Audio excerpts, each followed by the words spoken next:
If you want to support the channel on Patreon and other forms of social media, links are in the description below.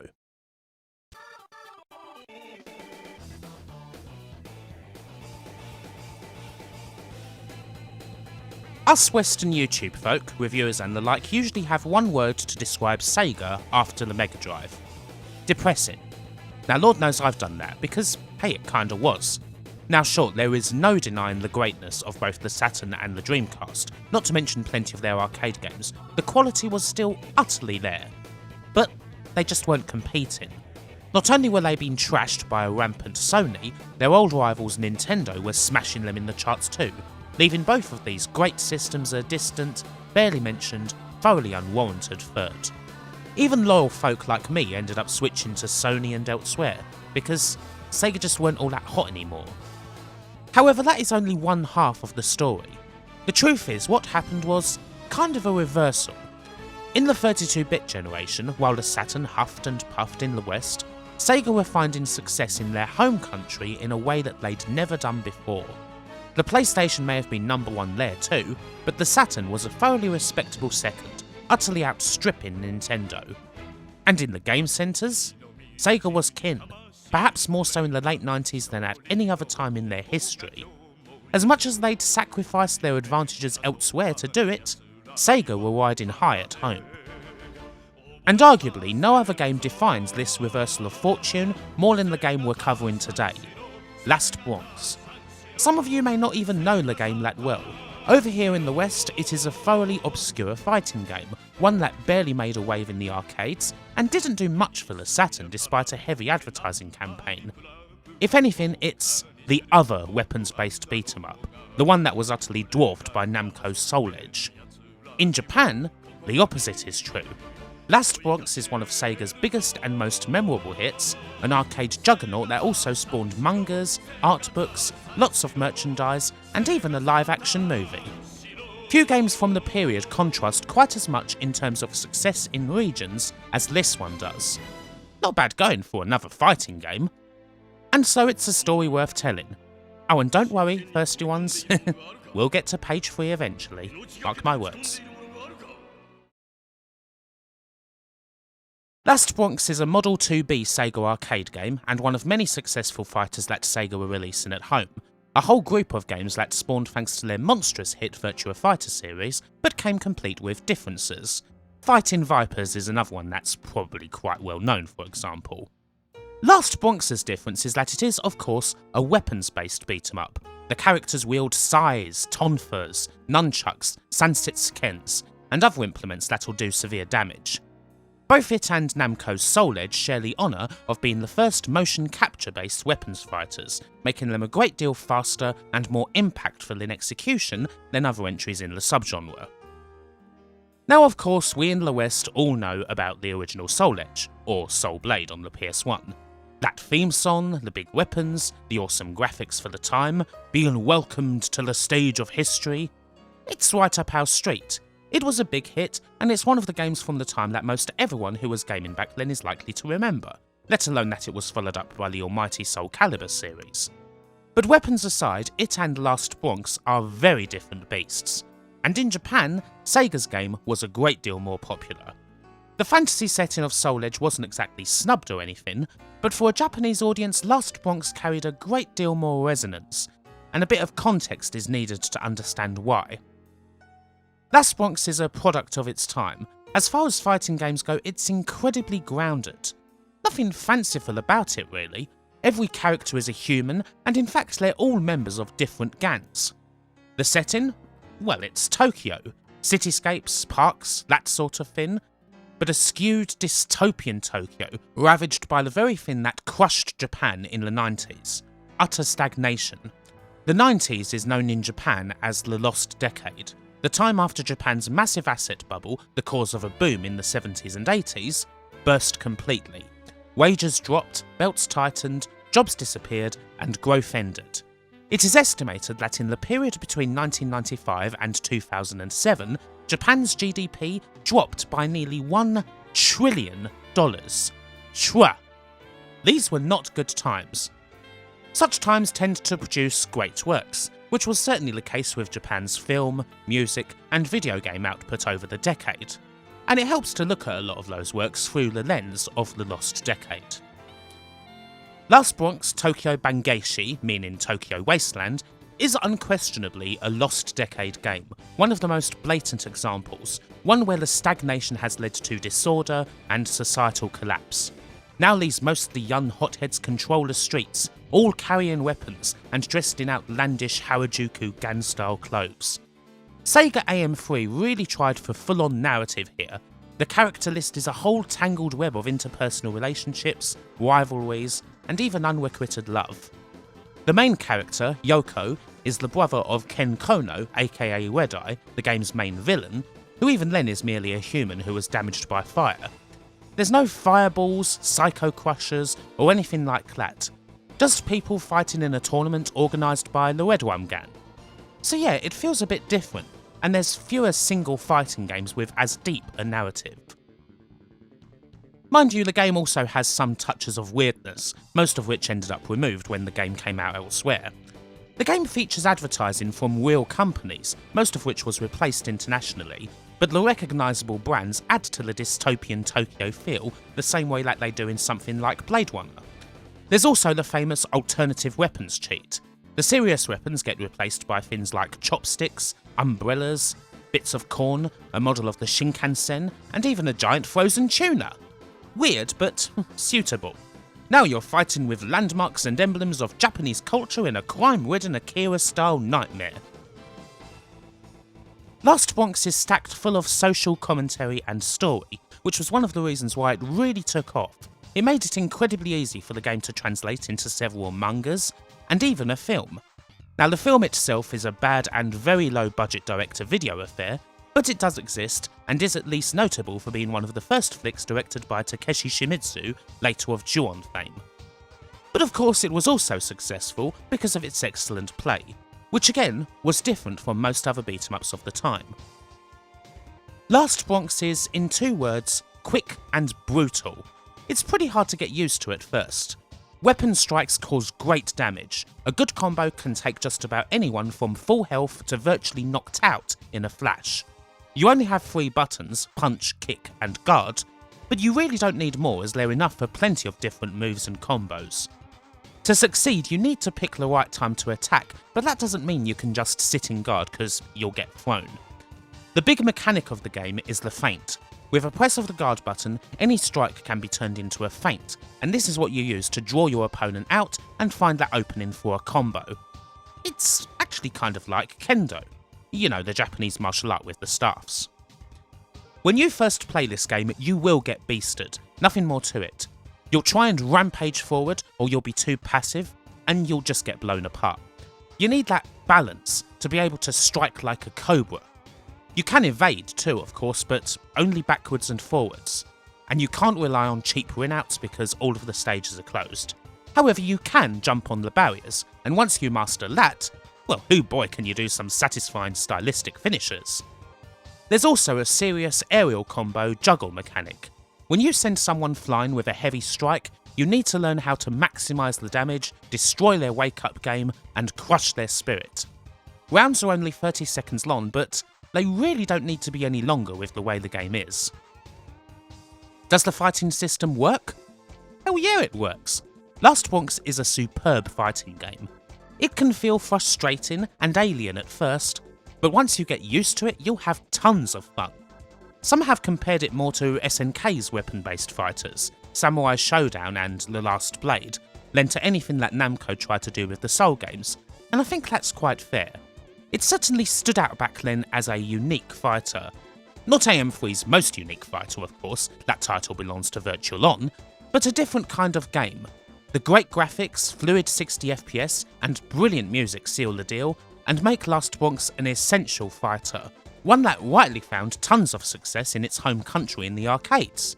And of course on Saturn too.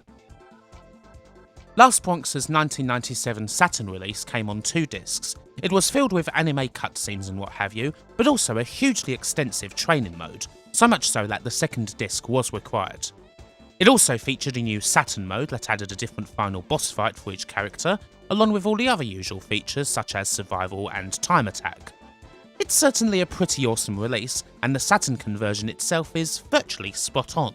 Short of a few graphical come-downs, the lack of accurate shadows for example, the game runs at the required 60 FPS and leaves pretty much nothing out. The controls take advantage of the 6 buttons too, meaning you can now press a single button for the heavy strikes and throws. Handy in a game that's less about intricate button combinations and more about timing. Whether in the arcade or in the home, Last Bronx was a triumph in Japan. It remains one of Sega's best known fighting games, and indeed games in general. It deserved every bit of success that it got. It's one of the standout fighting games of the late 1990s. Simplistic feeling at first, its depth becomes clearer with every round you play, until it becomes almost addicting. Find someone else to play this with, and you're going to be hooked on it for an age. Rightly, it's considered a near flawless arcade classic, which is in stark contrast to how the game was treated when released internationally. So, why did this game, as good as it is, end up faltering so hard when released in the States and Europe? It was quite a ripe time for fighting games after all, and one may have thought that there would have been room for one that's this good.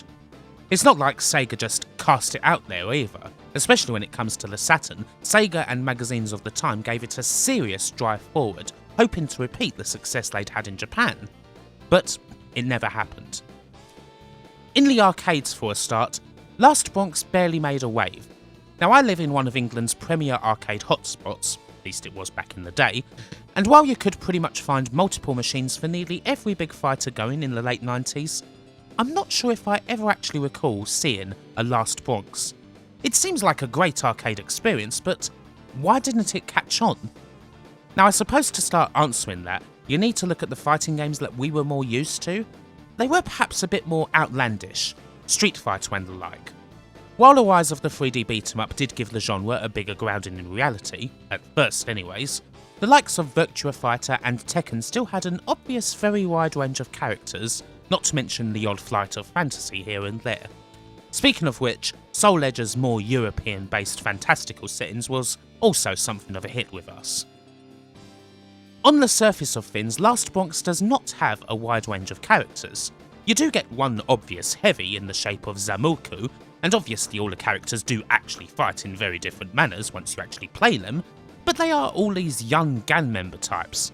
If you take just the slightest cursory look at Last Bronx, the same way you'd look at a game in the arcade, you might think that all of these fighters just look the same. All the settings look pretty similar too, and obviously the storyline and the setting just aren't going to have the same resonance as it would in its home country. So oddly enough, the Japanese game ended up being far too grounded in reality for a Western audience. There was simply no space at all for this game amongst the more outlandish beat-em-ups of the time, nor the other 3D fighters. No matter though, there are plenty of games that don't do much in the arcades, but end up triumphant at home, which ultimately leads us to its home port on the Sega Saturn. Now by this stage we're in the middle of 1997, and the Saturn is already in quite a bad way. The Sega Saturn magazine often made for pretty desperate reading, especially looking back on it. The news section is filled with speculation about games that would either never come out here in the West, or simply not come out at all. You get things like the sudden realisation that despite the original Tomb Raider being just as prominent on Saturn as it was on PlayStation, the Saturn wasn't going to get Tomb Raider 2. It's starting to get worrying basically, and naturally anything big from the home team is going to get a lot of column inches. Make no mistake, Sega gave Last Bronx everything they had, especially here in Europe. The Sega Saturn Mag archives, just for one example, is chock full of the game for about 6 months. You get a cover feature, tons of news articles, interviews with the developer, a month-by-month breakdown of where the port's at. It's almost as if they're reporting on the conversion of a Street Fighter 2 level arcade hit, not something that usually ended up shoved in the corner. It's presented like a big old bullet train, a classic from the East. Maybe Last Bronx could do the same thing as it did in Japan even, cross over into comics, even live action. Yeah, right. As it goes, the game did cross over into one area: glamour modelling. In these days and times when gaming was quite mainstream, Sega were obviously lagging behind Sony and desperate for answers. Why are they so cool? And as the September 1997 issue of the Saturn magazine tells us, one of the things they started looking at was, of course, well, I'll leave it to Yahtzee to finish this one off. Bosoms, melons, milk factories, busts, fun bags, knockers, ballistics, boobies, jugs, nipples, jubblies, stonking great tits. Sega teamed up with the Daily Star newspaper for a big promotion that not only gave you the chance to win a grand's worth of Saturn goodies every day, but also featured their page 3 models dressed as Sega characters, including Lisa from Last Bronx, with the added promise that one of the biggest models around, Joe Guest, would also be featured as Nuggy from the same game. And hey, Joe Guest had advertised games before, just look at this ad for Battle Cruiser 3000 AD on the PC. Ah, the days when you were likely to find video game adverts tucked under some spotty 13-year-old's mattress. Cheesy copy aside, the page 3 models were also going to be appearing in the Daily Star itself, on page 3 obviously, for photos that would naturally be a fair bit raunchier. Now, for the benefit of our American audience, here's a brief explanation of page 3. You've all been waiting, I'm sure. Page 3 is a now mostly deceased British institution, a feature of the tabloid newspapers, particularly the aforementioned Star and The Sun. You pick up your copy of the paper, turn the front page, and this is the first thing you see. A naked model. That's what people need to get them up in the morning, eh? Eh? Nudge nudge, wink wink, say no more. Now I'm guessing that there is no American equivalent to this, unless there's like a Porn Times sold in the sex shops. But hey, this wasn't even on the top shelf. Back in the day you could pick up a paper from the bottom, open it up, and treat yourself to a lovely pair. Imagine, you, as a kid, getting sent by dad to buy the paper, there's breasts and nipples inside, and does the shopkeeper bat an eyelid? Nope. Oh, it's only recently that page 3 has kinda died out. People did end up complaining somewhat in the end. And while I've not been able to find any pictures, shut up, it appears as though for a time these models were appearing, or at least set to appear, in the Star, dressed as Sega characters, with their tits out. Saucy. Alas, the campaign didn't work. In fact, it died on its arse and did not help Last Bronx or Sega in any way. Why? Well, the trouble with advertising in newspapers is that papers, even squalid rags like the Star, are somewhat beholden to world events, and when something big happens, you're probably going to get bumped. This Sega Daily Star crossover was set for September 1997. Pop quiz. What happened on the 31st of August 1997? This happened. We have reports from Paris that Diana, Princess of Wales, has been killed in a car accident. Yep. Sega's big newspaper stroke tits campaign just happened to coincide with the biggest UK news story of the whole decade, the death of Princess Diana. Needless to say, there wasn't a whole lot of page 3 at all in the month of September. The fallout of that car crash in a Paris tunnel dominated all newspapers, cover to cover, for a whole month. Some say that you make your own luck in this world, but other times, when the rain's pissing upon you, sometimes it's liable to take a shit on you as well. Especially if you're the European division of Sega in the late 1990s. Anyway, so much for the page 3 campaign. The hype for Last Bronx continued, but still the game failed to make waves. As far as I can tell, despite all the previews and 90% scores from Sega Mags, it didn't even manage to hit the top spot in the Sega Saturn charts, never mind the multi-platforms. It didn't help either that the mags gradually had to admit that we Westerners were getting a bit of short shrift. You know how Last Bronx came out on 2 discs in Japan? Well, it only came out on 1 over here. Now sure, the second disc was mostly filled with tutorial stuff and featured a ton of Japanese text that really wouldn't have been worth the bother to translate, and in any case the tutorial mode still appeared on the single disc version over here. But it's things like this that often make people believe that, compared to Japan's releases, we were getting the shitty end of the stick, certainly back in the day.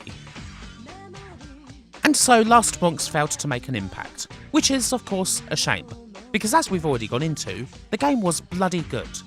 It's a shame that most people don't really know how big the game truly was, at least in its home country, where Sega were still competing in spite of all their other problems. But no matter what, it just never translated. It also ended up as part of Sega's big PC push and crossover, the Nvidia NV1 and all that, with a very nice PC port released in 1998, but still nothing. And the game did eventually end up re-released on PS2 as part of the Sega Ages collection, but of course that was in Japan only. In the West, Last Bronx is something of a forgotten title, but it's most definitely a hidden gem. If you give it a go, you'll find one of the standout fighting games of the whole generation, and one with a pretty colourful history to boot. I mean look, we've gone from musings about Japan's lost decade to good old-fashioned British smut in a single video. So what's not to love about this game? Bye for now.